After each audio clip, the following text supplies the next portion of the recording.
about cloud native and container support in ONAP. This talk is in collaboration with Srini Adapalli, who is an architect at Intel, and Bin Hu, who's an architect at AT&T. And unfortunately, neither of them could make it here, so you have to do with me. So if you have any questions which I'm not able to answer, I can always bring them back to them, and then we can get them answered. Okay, so let's start. So I'm going to briefly talk about ONAP in the beginning, and then I'm going to talk about some of the trends in the industry around edge computing, network automation, and microservices. And then I'm going to talk about what are the needs and opportunities that provide us and how we are solving it in the open source community. And in the end, there will be summary and some call to action. Okay, so I'll start with a little overview on ONAP. I don't know how many people here are familiar with it, but ONAP stands for Open Networking Automation Platform. And this is a project which is started by AT&T, and merger of OpenO with AT&T's eCom project, beginning of last year. This project provides like a platform for creating, designing, orchestrating, and managing VNFs and the full life cycle of a VNF. It has closed loop automation where if there's something goes wrong with the VNF, it can automatically restart the VNF and so on.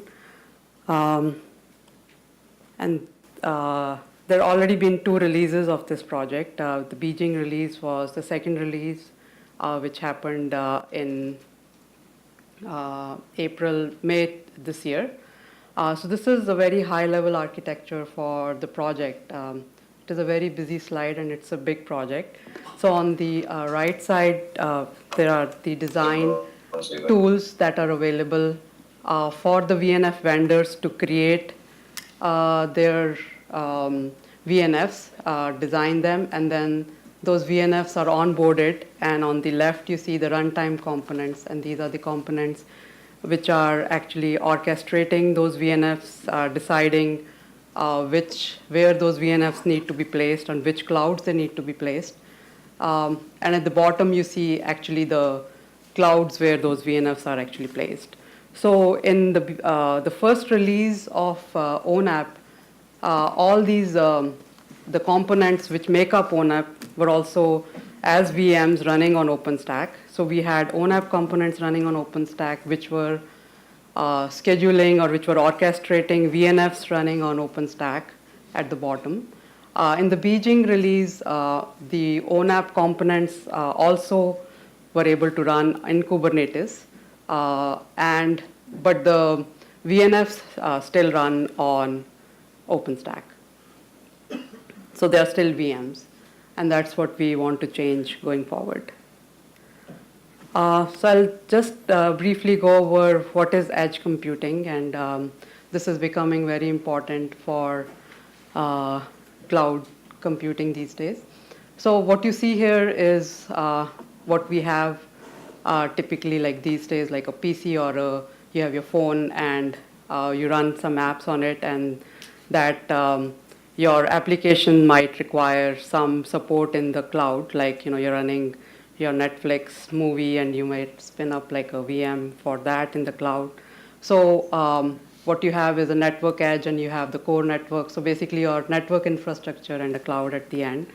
And with this, you can get latency about 100 milliseconds, and which seems to be fine for many enterprise applications and video streaming. But going forward, we'll have use cases like audio, the virtual reality, and live gaming, and so on. So in those cases, we'll have a latency requirement of the order of 20 milliseconds. And for that, the compute has to be nearer to the devices. So as you see in this picture, right, we'll be in the future or like already starting to run some applications right on the network edge. And then there are some network some edge clouds also added, and you run some of the services there to meet those your latency requirements. So it's basically you're trying to optimize the cloud computing systems by performing data processing at the edge of the network. All right, hang on. So another trend which is there in the industry is automation and orchestration around network services. And ONAP is one of those examples. So in the previous slide, we saw that your one application may require you to spin up VMs on multiple locations, right? Like you may need a VM to be spun up on your private cloud and another VM to be spun up in an edge cloud, and they are all provide the same service for the customer. So ONAP is able to handle that kind of services where it is able to decide which part of the service needs to run where, and then do it as a single action. So all these apps that you see are all brought up in ONAP as a single action apps, and it takes care of providing that service end to end, talking to the various VIMs that we have here, right? There's a VIM running on the edge cloud, and there's a VIM running on the private cloud. And it also does our entire lifecycle management of like bringing up these VNFs and tearing it down and healing and migrating, restarting. And like I mentioned, like a closed loop automation, like if there's something, it is able to detect anything wrong in the VM based on the events, and then restart that VM all in an automated manner. And this becomes very relevant when you have like hundreds of thousands of customers having their apps, having services that need to be spun up for them. Okay, so another trend that we are seeing in the networking world is around the microservice architecture. I suppose many of you are familiar with this, but just to quickly go over it. So traditionally, we had monolithic applications where you had like a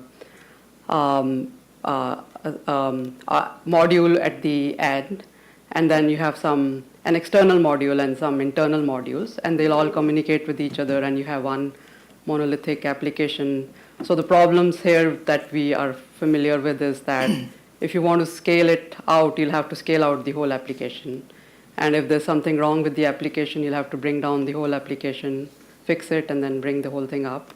So what we are seeing now is a move towards, instead of modules, like having services, right? So all these modules that you see here, if you can see okay, that's fine. So if all the internal modules now are converted into internal services on the picture on the right, and these services are basically containers. And as you can see, you can scale up these containers as you want, as needed. And then if you want to replace a container, a service with some other new service which is better, you can replace it.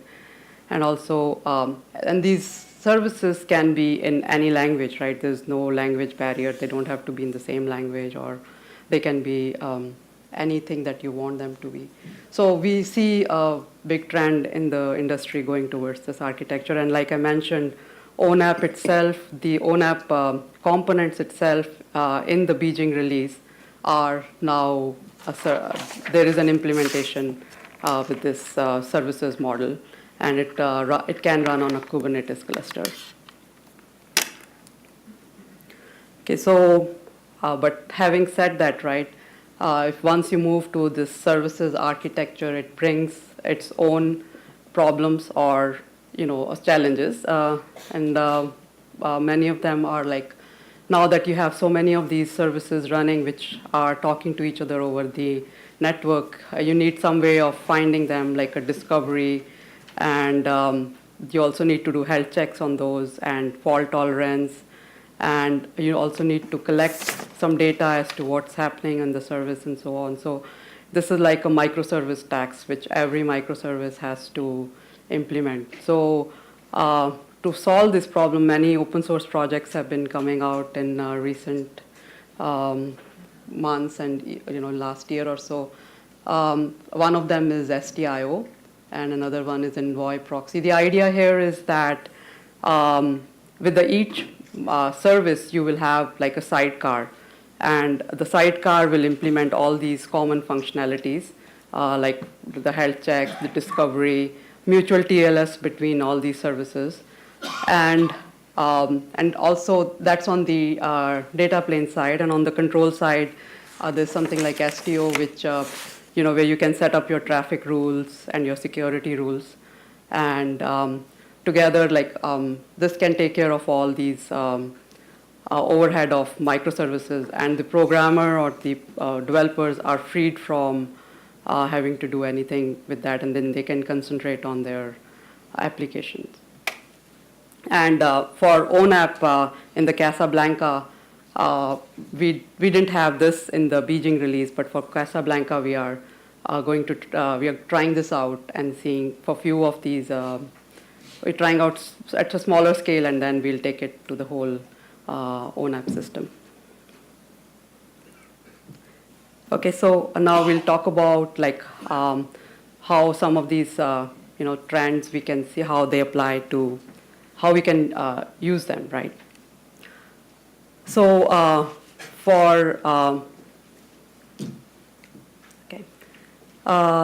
so for this is what we already talked about, right? So in ONAP we have we can support like multiple OpenStack installations, right? We can have we support like OpenStack variations like Newton, Okata, and going forward Pike, and also Wind River, Titanium, and VMware VIOS. That is the current support, but it's only VMs. And but like we discussed about the edge clouds, right? So edge clouds are going to run in those locations where it will be compute and memory will not be very will be as good as in a data center, right? So it will be a very constrained environment. So running VMs in that environment will be very costly, and we also will want to have like a lot of density, right? You don't want to run few VMs on machines. So what we are going to do in Casablanca is we are going to add support in ONAP to be able to schedule containers on a Kubernetes deployment. And the trend is like we'll have both VMs and containers together going on for some time. We don't see VMs going away anytime soon. So what we really need is like where we are able to run both of these containers and VMs at the same time. So Vertlet is one project which Mirantis has launched recently, which provides facility for running a VM in a Kubernetes cluster. So we are going to use that project here in ONAP so that we don't have to have like multiple control planes, and we can use the same compute nodes to run both VMs and containers. Okay, so this is the networking aspect of it. So this is the current situation where we have like the ONAP running, and then we have ONAP scheduling these VMs on the site or edge, right, in this case. And these VMs can be on different networks, and they can be connecting to the same network. Like different VMs can be talking to each other. So extending that, we want to add containers on the same networks, and with the same kind of properties as the VM had. So one of the things about data plane containers are that they need multiple interfaces, and that is currently a drawback of Kubernetes, is that Kubernetes only allows one network per container. But there is work in the Kubernetes community being done to add multi-network support. But on the other side, There are projects in the industry like Multis from Intel, which allows containers to have multiple interfaces and multiple IP addresses. We'll be using Multis project in our in ONAP. So another requirement which data plane containers have is like high packet processing performance. And we'll see in the subsequent slides how we are going to address that also.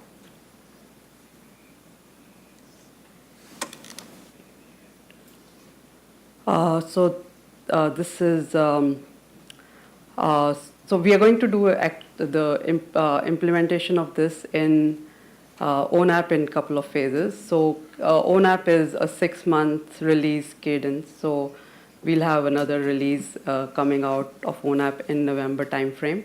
So for that, what we want to achieve is that we are able to support sites that are supported by Kubernetes, like running bare metal containers. So as you see in the picture, so SO is the service orchestration component within ONAP, and VFC is another service orchestration component there.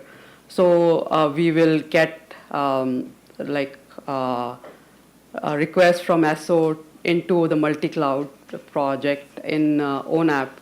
The multi-cloud project is the project which is managing these different OpenStack variations, right? So we have to have, all these variations have some differences, and they are kind of managed by the multi-cloud project. So in the multi-cloud project, we are going to add support for Kubernetes. So we're going to add a Kubernetes plugin over there, and so what you will get from SO is some metadata and some artifacts for Kubernetes containers that need to be run. And for Casablanca, we are only going to be support the YAML files. So we'll get those YAML files from the SO.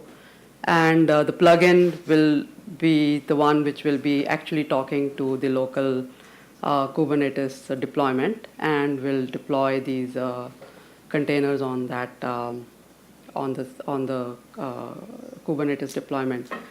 So for networking, right, for network virtualization, we are going to use OVN, and the reason for that is that it's it's very popular in the industry, and it supports OVS. And with OVS, we get acceleration like OVS TPDK, and we can also do stuff like SFC, as you can program OVS easily using programmable rules. And then, like I mentioned, we are going to use Virtlet for VMs and Dockers for containers. And in this time frame, what we are looking to prove is that we can run like an Edge X Foundry services as containers, which is an IoT infrastructure open source project. So these containers, the Edge X Foundry containers, do not have requirement for multiple interfaces, but we are going to run those as for proving our implementation. And then we also plan to run a DPDK-based router here, which will require multiple network interfaces. So to prove that we can have multiple network interfaces. And then we will ensure that both VMs and containers can exist on same network and work when placed on the same compute node.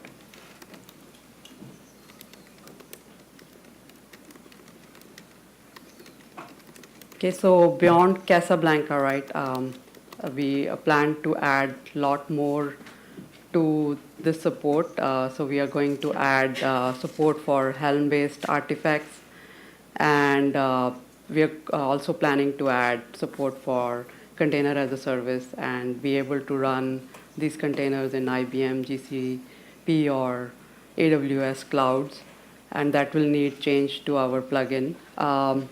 Also, we want to add another feature like which is like node feature discovery, which is also a project from Intel in Kubernetes incubation. So basically where you can find out what are the hardware capabilities of the nodes on which are part of your cluster, and then and within ONAP, we have a project called Optimization Framework, which actually takes in all this information in terms of flavors, and then is able to choose what is the best match for your workload, where will the best capabilities, where all the capabilities or the max number of capabilities that you need, which compute node will meet those, and then it will schedule your workloads on that compute node.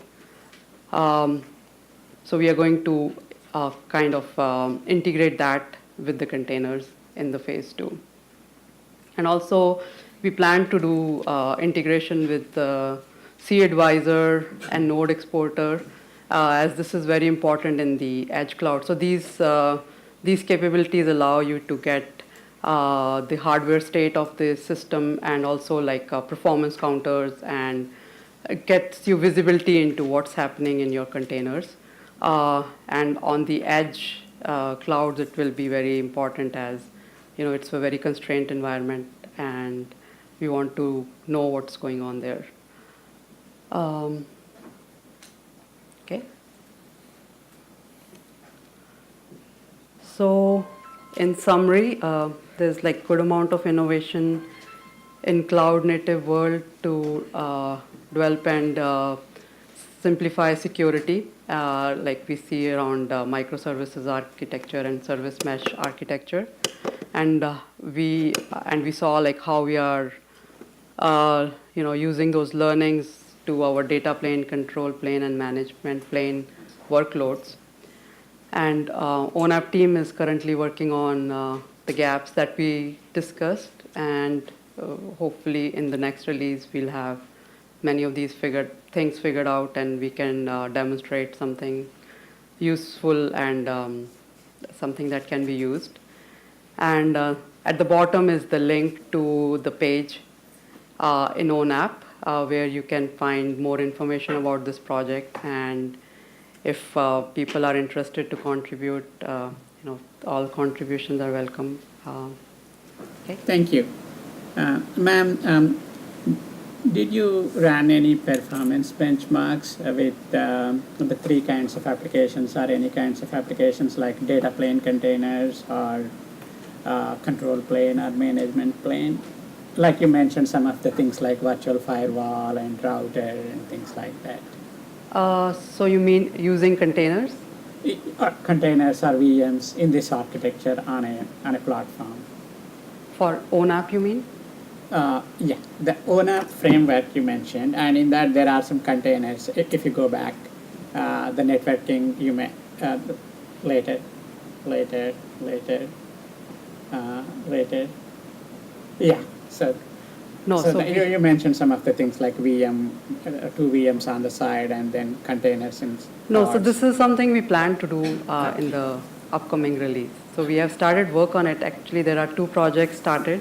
One project is to get the deployment, right? The deployment with Vertlet, Multus, and all these other OVN going. So, and then the other project is what I showed on the Kubernetes plugin. So we have started work on these things, and in the next release by November timeframe, this is what we are going to do.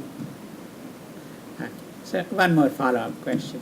So for those functionalities, the virtual firewall and router and Edge X, are there any commercial vendors that are porting their applications into this framework, or are you taking just a Linux-based? So for the EdgeX Foundry services, they are open source and they are available, right? The DPDK-based router, I'm not sure. I can let you know. But those are the 2 things that we are planning. So the virtual firewall, that is a VM, right? So the virtual firewall is a VM which already exists in ONAP. That's not a container. So in this picture, you see like the firewall is a VM, and the router is a container, and EdgeX is container. So yeah, I don't know if there's any commercial, implementations of these available on containers. Thank I you. can add to that. Now the questions are piling up. Okay, so hold on. We're going to go here, and then there, and then there. So first, here, and when you're done, just put the thing back down. Perfect. Guys are on it. Yes, please. Go ahead. So there is a project fd.io for vector packet processing. Are you supporting that with this? Not in this phase, but yeah, maybe in the later phases, right? So we will have no problems integrating with DPDK, right? So Disclosure, I'm from Cisco, so.